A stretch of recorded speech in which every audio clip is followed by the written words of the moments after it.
Welcome to Culture Screen, where we analyze culture. In this episode, we are summarizing the 5th episode from Season 1 of the Wire series titled The Pager. The episode first aired on June 30th, 2002. In the beginning, the wiretap affidavit McNulty was looking for to clone D'Angelo's beeper is finally signed by Judge Fallon. Freeman believes the drug dealers are masking the numbers with a code after noticing none of the phone numbers lead to an actual working number. Later on, Detective Prez is able to crack the extremely basic number swapping code. To prove the case, Freeman goes to Daniel's office and explains the team truly needs an audio surveillance wiretap for the payphones all around the tower projects. He understands Daniel's fears for his career due to his prior corruption allegations, but he insists on putting the investigation first nonetheless.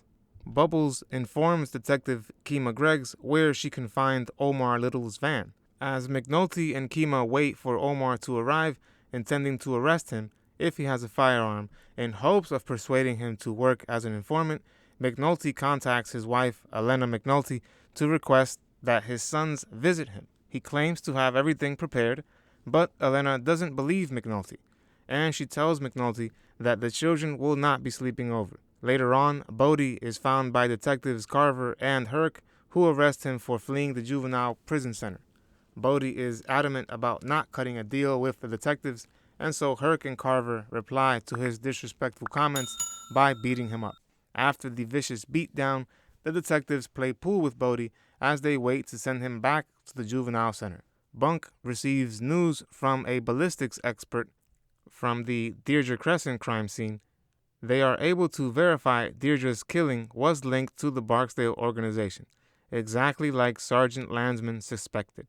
They also learn that the gun used in the murder of Deirdre was also used in 2 other murders. McNulty later learns that Omar's crew member, John Bailey, was killed. We see Detective Bunk starts his search for Tiwanda, who claims that Deirdre Crescent told her D'Angelo was with her the night she was murdered. They discover Deirdre had threatened Avon. They then discover Orlando's club is actually not just a nightclub, but a cover-up business for the Barksdale organization.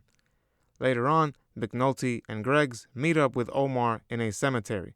While at the cemetery, McNulty tries to persuade Omar to work with him by explaining that they have the same enemy.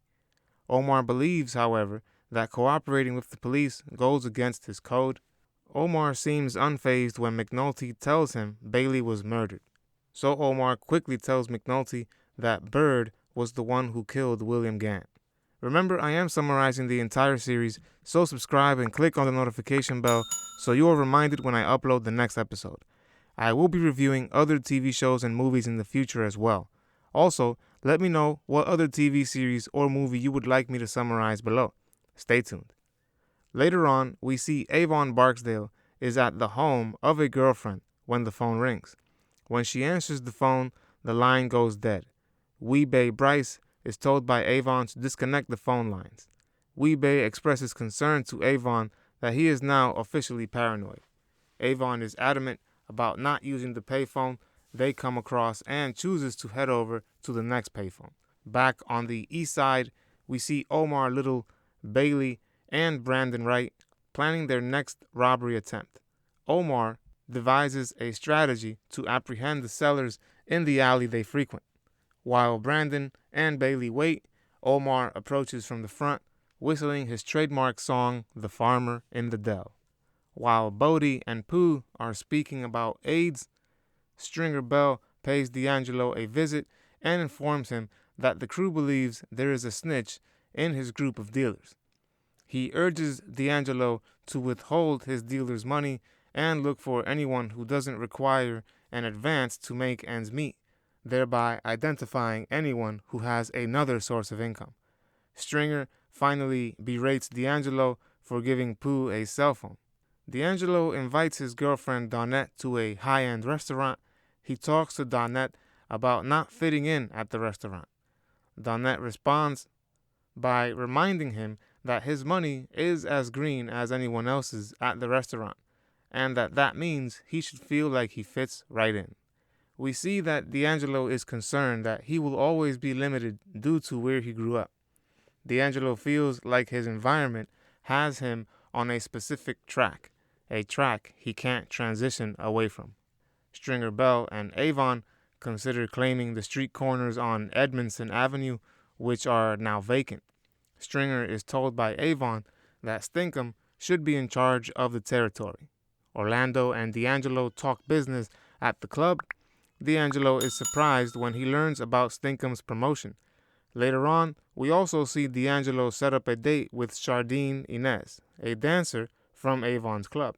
We see Bubbles goes to a clinic to see his good friend Johnny, who is still recovering from the beatdown he received from the Barksdale dealers. During his visit, Johnny tells Bubbles that he now has AIDS and will have to urinate into a bag attached at his hip.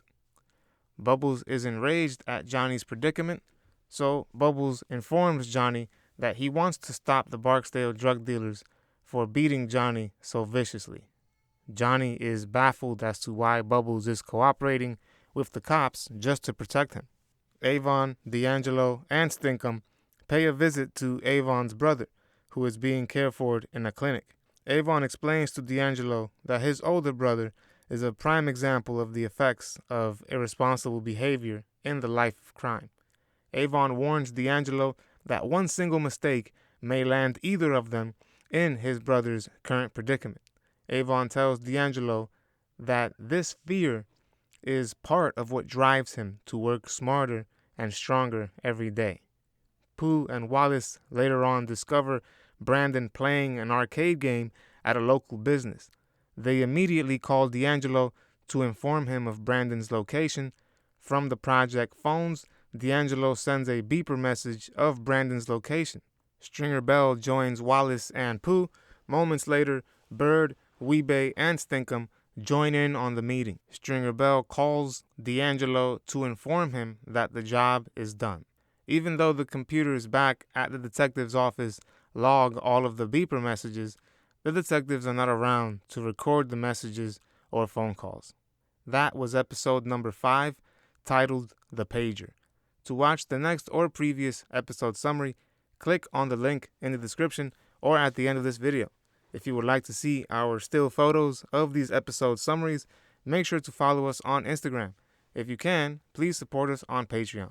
It really goes a long way toward helping us grow this channel. I will see you on the next one. Be a little slow, be a little late just once. We upload new videos every week, so subscribe to our channel. Don't forget to hit the like button as well. Click the notification bell to be notified of when we upload these videos. See you on the next episode of Culture Screen.